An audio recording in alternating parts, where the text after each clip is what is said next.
Hello Internet, welcome to video 2 where we're going to do something even more fun than last time. So we're going to talk about the 1040 this time. It's kind of late at night because it's during a busy season, didn't feel like dressing up, so I'm wearing my t-shirt. It's actually a BYU shirt to, I don't know, celebrate us losing.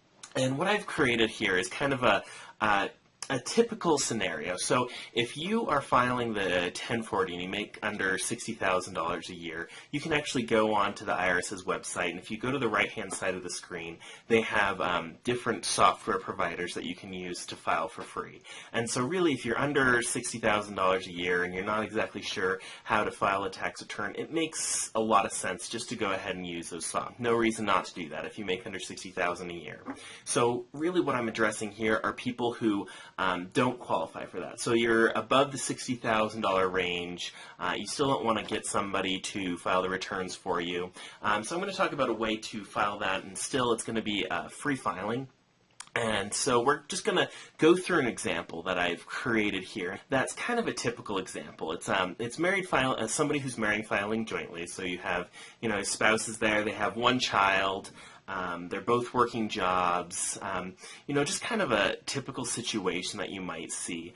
So let's go ahead and turn over to the computer over here, and we can look at and go through all the information we have here.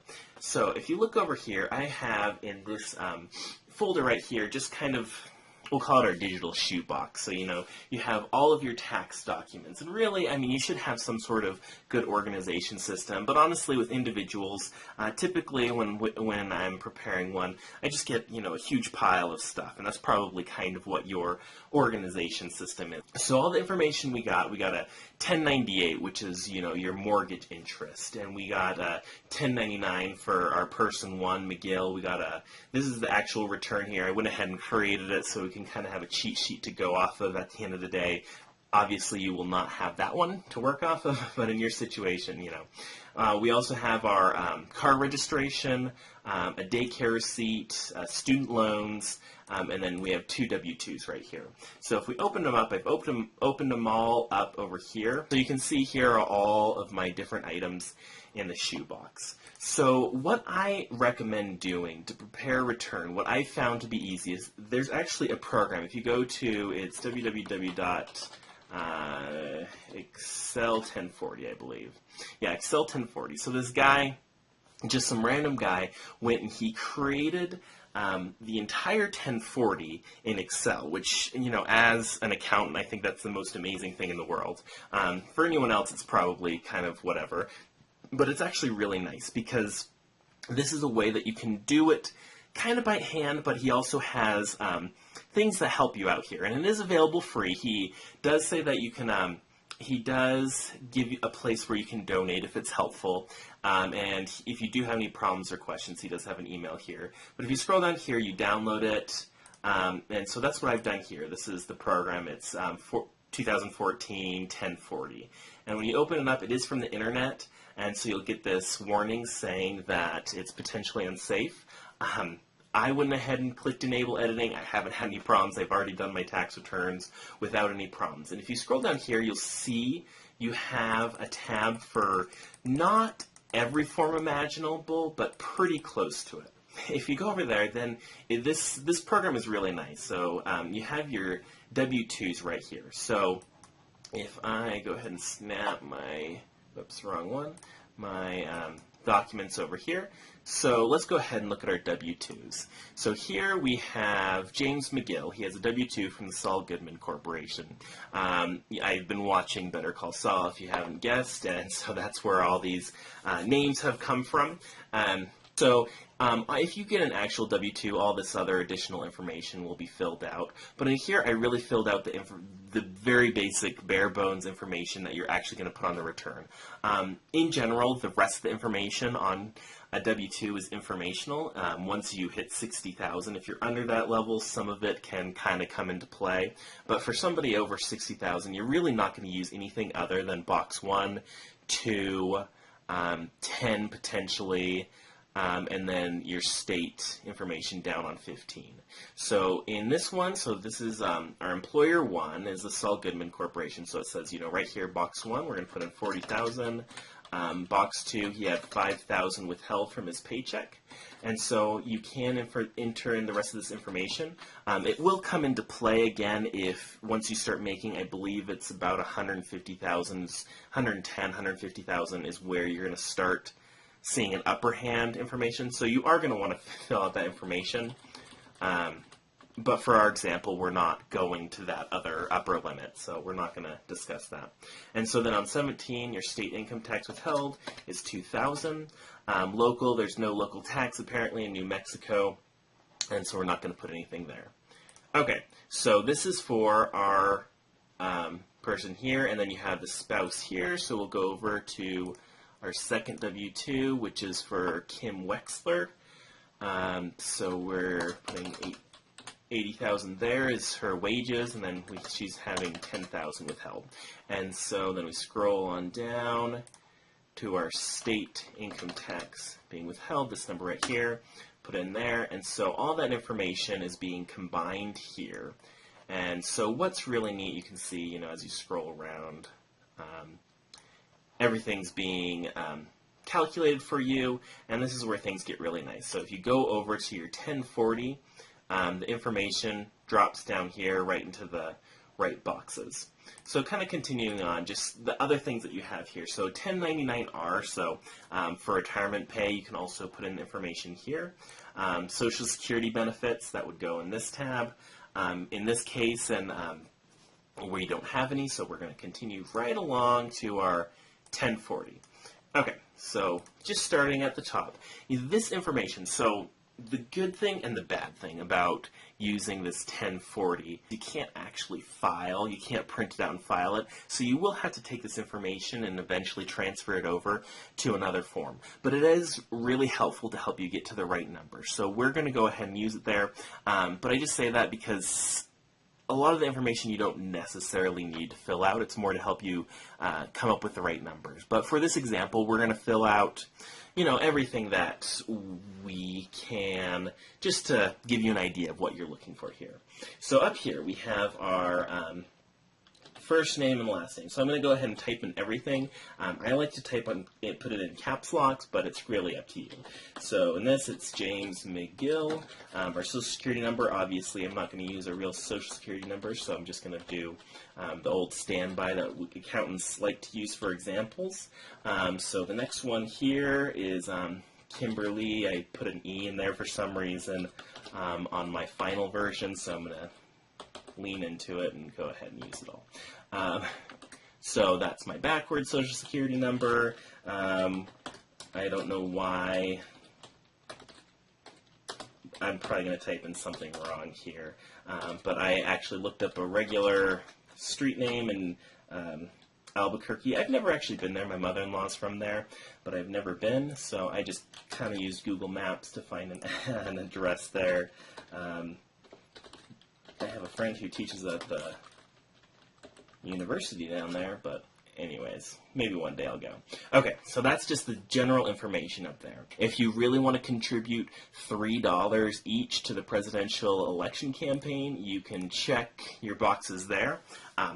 I've seen one person in my entire career check those boxes. It's really up to you. So coming down here, your filing status. So in this particular case, we're married filing jointly, so we're going to put an X here. You know, obviously we have our other options. Single is a pretty clear one. I'm just going through here quickly. So married filing separately. I don't want to go into that too much. There are technically cases where it could potentially be better. The amount of additional work, though, to do married filing separately is kind of painful. I like to say that it's kind of the IRS's way to frown on your life choices. It's really a huge pain to do married filing separately, but again, there are cases where it could potentially be better. Moving on, so you have your head of household and your qualifying widow, widower. If you're curious about that, you can go ahead and ask me, or you can look it up on Google. There's a lot of places that will help you out there. So the nice thing about this work paper here, it went ahead and checked the exemptions for yourself and your spouse. In this case, we do have a dependent of Stacy Ehrman Trout. I should have chosen an easier name to put in there. Very much like her, I guess, adopted father, I don't know. And it's going to ask you specifically the relationship. It used to just have something like child, but now they actually want to know daughter, son for some reason. And then the question here is the child under 17, and that's to see if it qualifies for the tax credit. And so in this case, we're going to say yes. And then over here, you have to make sure you fill out this information for it to all calculate correctly. So it says boxes checked on 6A and 6B, so those are the exemptions here. And then for the number of children, and it says right here, lived with you, did not live with you due to divorce or separation, see instructions, and then depends on 6C, not entered above. So if you can claim the child, so in most cases it's going to be the case that you can, so we're going to go ahead and put one there. Where it could get complicated is if you have a child who's off in college and you're supporting them. If they're under 24, you can also claim them. You just can't check that box there, but typically the age is 18. Okay, so that's going to give us 3 dependents right there. Okay, moving on down. So we already got our W-2 wages here of $120,000.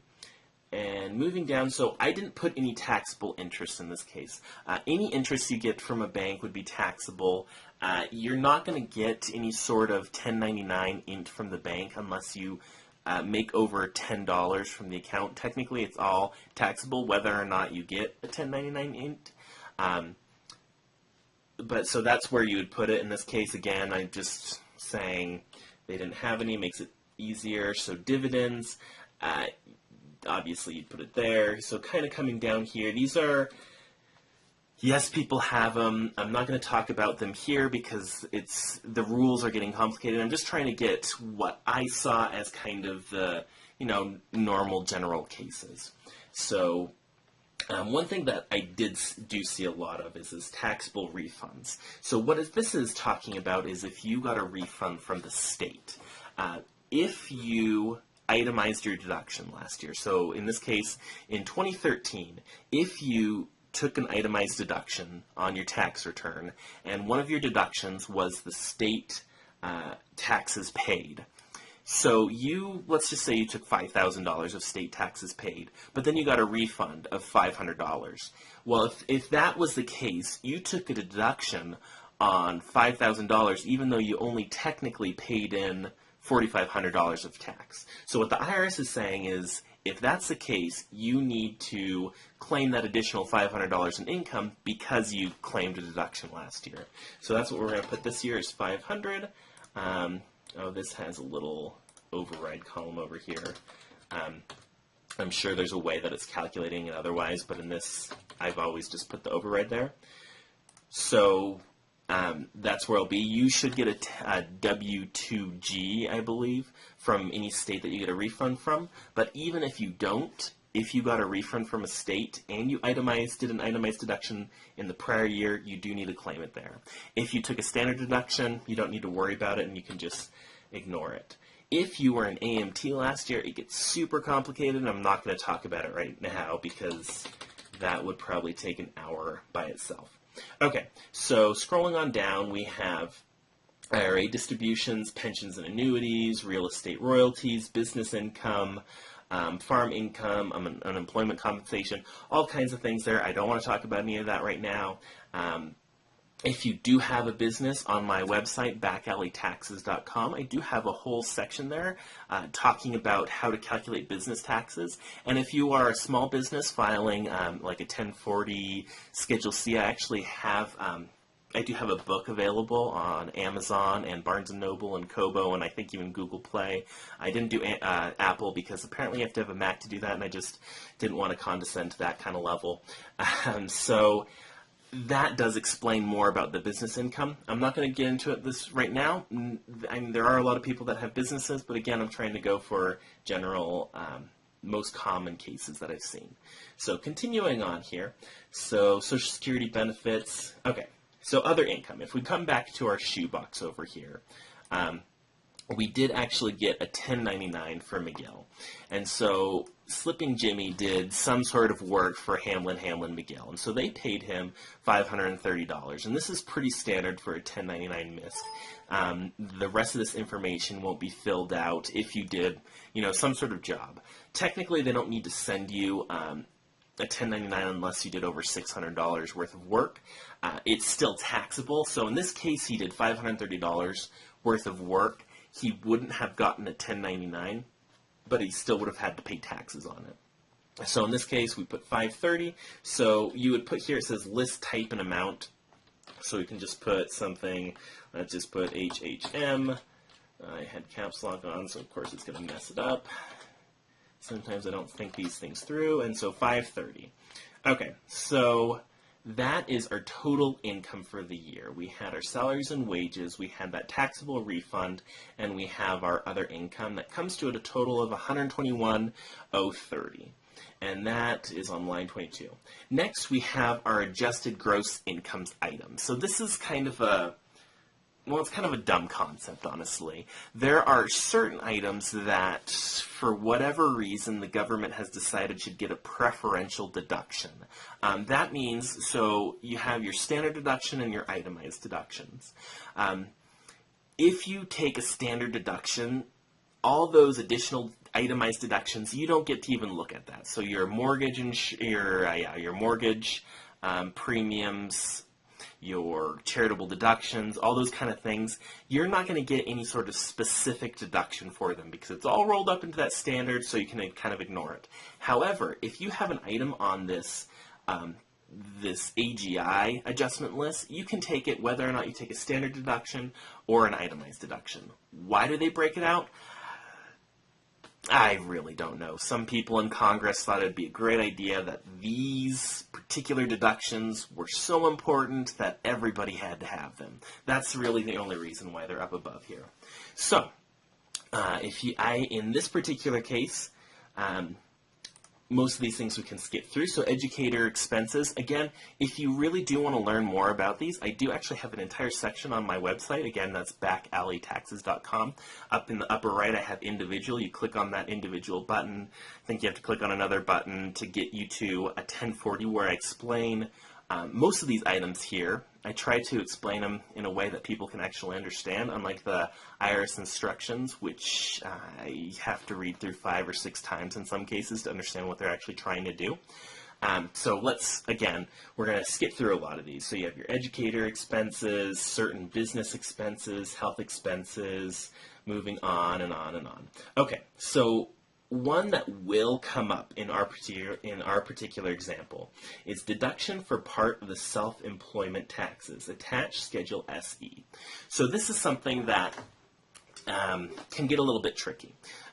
So we have these other incomes. So on your W-2, for your general salary, I should say, I didn't fill it out here on any of these W-2s, but if you come over here, so we have our Social Security wages, our Medicare wages, and that is based on a percentage of of your income, and that's something that all wages need to pay. So if you just got a 1099-R, so if you look over at our 1099, sorry, not 1099-R, 1099 MISC. So we got our total wages here, but there's no sort of withholding for Medicare and Social Security, which means that you're going to have to do it instead. This can often come up as a surprise for a lot of people, especially if you're an independent contractor for the first time. It can end up being kind of a huge amount. So in this case, it's not going to be that big. You have our 530. But what this 530 means is that we have to fill out a Schedule SE. So fortunately, on this Excel sheet right here, we have our Schedule SE. So in this case, we're checking it for ourselves. We decided to choose Slipping Jimmy as the first person there. There's no particular reason for that. It's not like the IRS cares of which spouse goes first. I think you do need to be consistent from year to year, but other than that, it doesn't matter. But so in this case, this 1099 MISC is for Slippin' Jimmy. So we have, click on there, and that gives us James McGill. So if you go through this information right here, it tells you whether or not you can use the short SE form or the long SE form. In our particular case, it is going to be the short one. You should read through that, though, and see. For most people, if you're just kind of doing a side business, as he clearly is in this case, it's going to be the short one. Okay, so you can read through these lines here. They tell us the different kinds of profit here. So we have, like, farm partnership, other Social Security retirement benefits, different things like here, and then you have just your general profit. So we're going to go ahead and stick into the override here our 530. This, nicely enough, calculates automatically what our numbers are going to be here. So it's based on the rules for Social Security and Medicare withholdings. There's certain amounts you get to take. So this does all that work for us. So 490 is the taxable amount. Of that, 75 is taxable. On your regular wages, on your W-2, you have the number right there of your Medicare withholding and your Social Security withholding. You are only paying half of the total amount that's actually being withheld, though. The business that you're working for, the company that you're working for, is withholding the other half for you. So every time you see that number there, double that, and that's the amount that the government is actually getting from your work for those two items. However, you do not get to deduct your portion of your Social Security tax or your Medicare tax, which is not exactly, well, whatever. We won't comment on that. But the business actually does get to deduct the portion that they pay. So it's the same thing here. So for Slipping Jimmy, he has $75 worth of taxes, and that's the 100% amount. He's paying both his portion and the employer's portion. Therefore, he gets to deduct the employer's portion, which is half of it. So he gets a $38 deduction, which I think, no, that's what I put on my version too. If you come over here, back to the 1040, that deductible portion is going to come right here on line 27. Okay, moving back through our list. Lots of things here, lots of things here. The next one that I put on here is student loan interest. Jimmy went back to school and he got his law degree, and I've worked with a lot of lawyers, and there's a lot of debt to get your law school degree. So we can see here is our student loan.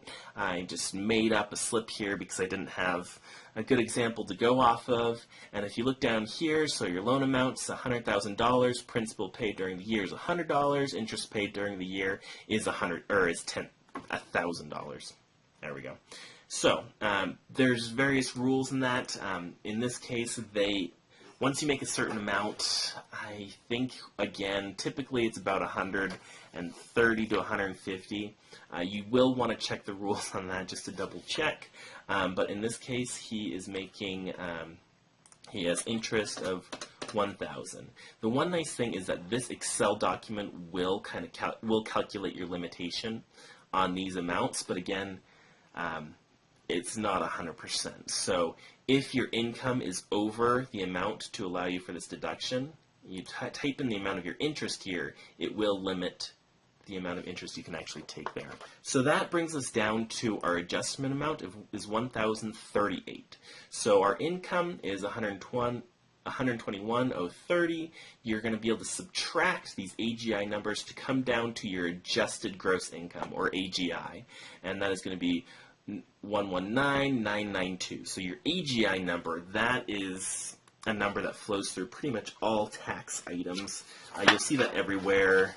The IRS will commonly use it, AGI. It's the term that they throw out. Accountants rarely actually say adjusted gross income because we like to keep our lingo within ourselves, and that's the way that we make more money, is to convince people that we're actually doing something hard. And since this video is going to be getting very long, it's a hard tax return to go through, we're going to stop at AGI for now. So come back and watch my part 2 later, where we'll go to page 2 of the tax return. Thanks. Bye.